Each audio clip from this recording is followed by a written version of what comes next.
আপনি কি পশ্চিমবঙ্গের বাসিন্দা? তাহলে আপনার জন্য রয়েছে দারুণ সুখবর। রাজ্য সরকার এবং রাজ্যবাসীর জন্য দারুণ সুখবর শোনালো।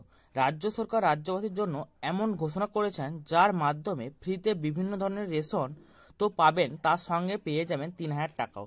শুনে অবাক লাগলেও এটাই সত্য। রাজ্য সরকারের এই ঘোষণায় খুশির বার্তা বহন করছে রাজ্য জুড়ে। আপনি যদি পশ্চিমবঙ্গের বাসিন্দা হয়ে থাকেন এবং সংশ্লিষ্ট প্রকল্পের সুবিধা পেতে চান, তাহলে ভিডিওটি শেষ পর্যন্ত দেখতে থাকুন। রাজ্য সরকার রাজ্যের বিভিন্ন জনগণের জন্য বিভিন্ন ধরনের প্রকল্পের সুবিধা দিয়ে থাকেন। এবার রাজ্য সরকার এমন একটি প্রকল্প নিয়ে এসেছে যার মাধ্যমে রাজ্য সরকার সুবিধা তো বৃদ্ধি করবেনই, পাশাপাশি 3,000 টাকা করে দেওয়ারও ঘোষণা করেছেন।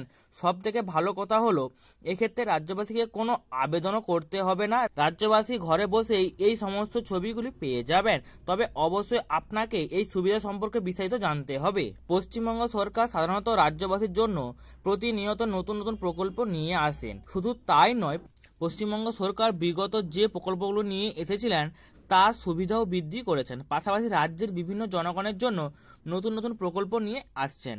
এবার এমন এক প্রকল্পের সুবিধা বৃদ্ধি করছেন যার মাধ্যমে ফ্রিতে রেশন হিসাবে আরও বহু জিনিস দেওয়া হবে এবং সঙ্গে দেওয়া হবে 3,000 টাকা করে।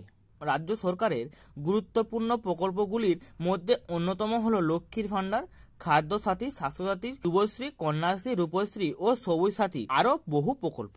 রাজ্য সরকার শুধু এক শ্রেণীর মানুষের জন্য কাজ করেননি, তিনি প্রায় সব শ্রেণীর মানুষের জন্যই কাজ করছেন। কেননা রাজ্য সরকার ছোট শিশু থেকে শুরু করে বৃদ্ধা বয়স্ক পর্যন্ত সবার জন্য জনকল্যাণমূলক প্রকল্প নিয়ে এসেছেন। তিনি ক্ষণে ক্ষণে তার প্রকল্পগুলির সংশোধন করেছেন এবং সুবিধা বৃদ্ধি করেছেন। সামনে লোকসভার ভোট ও তার সঙ্গে রয়েছে মুসলিমদের রমজান মাস, তাই তিনি এই দুই বিষয়কে কেন্দ্র করে রেশনের ক্ষেত্রে আরও সুবিধা বৃদ্ধি করেছেন। তিনি ঘোষণা করেছেন প্রায় 1 মাস খুব স্বল্প মূল্যে বিভিন্ন ধরনের রেশন সামগ্রী দেওয়া হবে। তবে এই রেশন সামগ্রী পাবেন রাজ্যের SPHH ও AAY রেশন কার্ডের ধারী গ্রাহকরা।